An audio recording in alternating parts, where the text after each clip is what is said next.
Well, hey, how's it going, North Central West Virginia? Meteorologist Tyler Vangie here. Now we have some winter weather advisories and some winter storm warnings for those in the Laurel Highlands and just looking over into the mountains. So the higher terrains, anything above 2,000 feet AGL, likely to see some of that snow accumulation. But for the rest of us, we're still going to transition from that rain into snow as we head through the night tonight. We still have plenty of moisture down to the southwest when we check out the bulk of the system. The winds, they're actually more so from the south. So that's going to allow to continue to funnel in that moisture from the Gulf of Mexico right across the mountain state. But more of the moisture damming up against the mountains, that's where we're going to see the snowfall. So as it's trying to make it over the mountains, it's a little bit too heavy with all that moisture. It's going to precipitate that snowfall right on the mountains as this cold air continues to funnel in. Now, there's dry air behind the system. That's what's going to funnel in as we start the work week and head through much of your work week, but it does come with a little bit of a catch. It's going to be absolutely frigid over the next few days. Now, in terms of how much rainfall we saw, it's closer than a quarter, but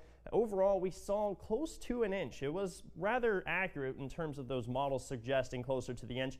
We're always falling just shy of what models suggest, but it's okay to over foreshadow that amount of moisture. But that's good news when we see all that rainfall getting out of the way, because that's going to limit the amount of snowfall we could have saw. But we were looking closer to the 7-inch mark.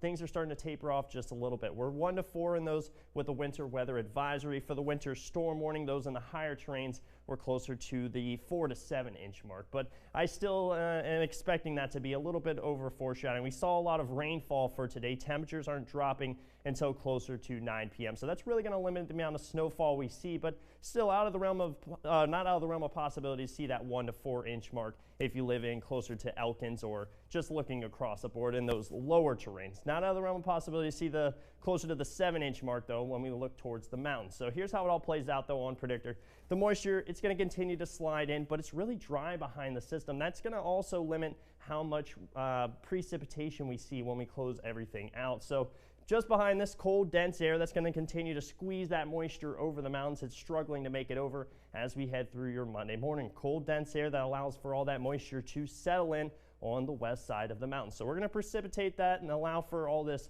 dry air to continue to funnel in. By the time we head into your Monday afternoon and evening, that's when everything expires, right around 1 p.m. We'll allow some sunshine for your Tuesday, and we'll continue that trend through much of your next work week. It's actually looking like a rather nice work week to get out there and enjoy some more sunshine like we had to start the weekend. We didn't really finish the weekend that way. However, heading through your next 7 days, sunshines across the board, and we're back in the 50s by Friday.